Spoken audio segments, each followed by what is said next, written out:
Setelah menerima vaksin, ada loh orang yang lantas jadi abai terhadap langkah-langkah pencegahan karena menganggap tubuhnya sudah kebal, tanpa memikirkan kalau hal tersebut sebenarnya justru berisiko menurunkan efektivitas vaksin.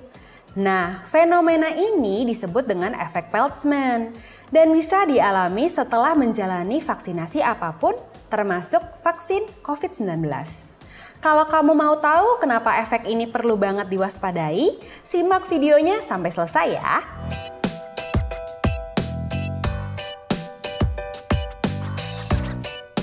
Halo, saya Dr. Renate dari Halo Dokter.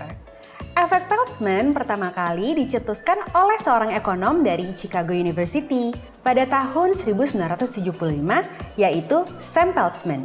Pada dasarnya, efek ini menggambarkan situasi ketika orang menjadi ceroboh dan mengabaikan prosedur keamanan, lalu akhirnya melakukan hal-hal yang berisiko. Sebenarnya efek Peltzman bisa terjadi dalam segala bidang, tapi akhir-akhir ini lagi sering terjadi di bidang kesehatan. Pada bidang ini, penyebab dari efek Peltzman adalah adanya persepsi yang salah terhadap risiko penularan penyakit, khususnya pada mereka yang telah melakukan tindak pencegahan. Contohnya bisa kita lihat dari pandemi COVID-19 sekarang ini. Setelah mendapat vaksin virus corona, ada aja orang yang merasa dirinya sudah kebal sepenuhnya, sehingga mereka pun gak lagi disiplin menjalani protokol kesehatan. Padahal persepsi itu tuh bahaya banget. Karena bukan cuma bisa membuat diri mereka sendiri kena COVID-19, tapi juga bisa menularkan ke orang lain. Karena faktanya, kalau kita nggak menaati protokol kesehatan setelah mendapat vaksin, kita masih bisa terkena penyakit ini dan menularkannya ke orang lain. Lah dok, kalau gitu buat apa divaksin dong? Masa tetap berisiko tertular dan menularkan? Sebelum saya lanjut, saya mau kasih tahu nih, kalau kamu mau nanya-nanya langsung ke dokter seputar masalah kesehatan, termasuk hal-hal yang berkaitan dengan vaksinasi COVID-19, cobain deh layanan telemedicine lewat chat bersama dokter di aplikasi Halo Dokter.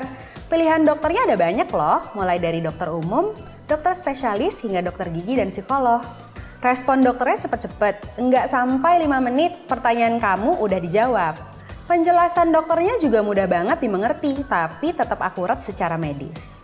Dan kalau ternyata kamu butuh konsultasi secara tatap muka, dokternya juga bisa bantu arahin kamu untuk buat janji konsultasi dengan dokter dari rumah sakit yang kamu butuhkan saat itu juga.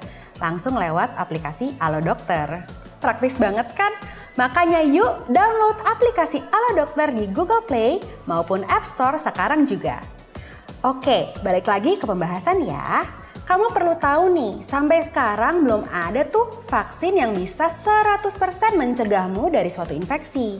Meski begitu, vaksin pada umumnya tetap efektif untuk menurunkan risiko kamu terinfeksi. Udah gitu juga terbukti bisa menurunkan angka kesakitan dan kematian jika sewaktu-waktu terkena penyakit tersebut. Dalam hal ini COVID-19 ya. Jadi tenang ya, divaksin tuh nggak sia-sia kok, tetap ada manfaatnya. Tapi ya nggak baik juga kalau jadi takabur dan abai sama protokol kesehatan. Apalagi mengingat sampai saat ini kita masih berupaya mencapai herd immunity. Oh iya, ngomong-ngomong udah pada subscribe belum ke channel YouTube Halo Dokter? Kalau belum, subscribe yuk. Terus jangan lupa nyalain juga lonceng notifikasinya biar dapet update pas Halo Dokter, update informasi kesehatan terbaru.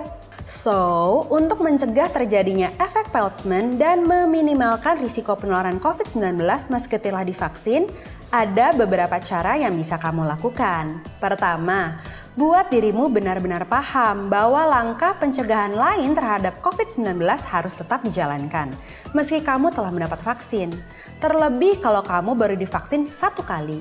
Kamu juga harus ingat kalau vaksin itu butuh waktu untuk bisa bekerja optimal dalam tubuh.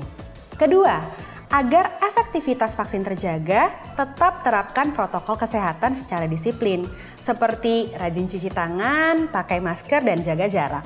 Jangan lupa juga jaga pola hidup yang sehat. Ketiga, hindari kerumunan atau tempat yang ramai. Dan kalau memang nggak perlu atau bukan sesuatu yang penting, jangan dulu deh berpergian keluar rumah. Terakhir, kasih tahu semua anggota keluarga dan juga kerabat kamu yang telah divaksin untuk tetap menerapkan protokol kesehatan sebagai langkah-langkah pencegahan. Karena meski sudah divaksin, risiko penularan COVID-19 tetap ada. Nah, sekarang kamu udah ngerti kan apa itu efek Peltzman? Yuk tetap waspada dan jangan sampai abai setelah divaksin. Baiklah. Kayaknya sampai situ dulu informasi yang saya bisa berikan kali ini. Semoga bermanfaat. Kalau kamu punya topik lain yang mau dibahas di YouTube Alo Dokter, tulis di kolom komentar ya. Terima kasih sudah menyelesaikan video ini. Jangan lupa untuk like, comment, share, dan subscribe. Hidup sehat bersama Alo Dokter.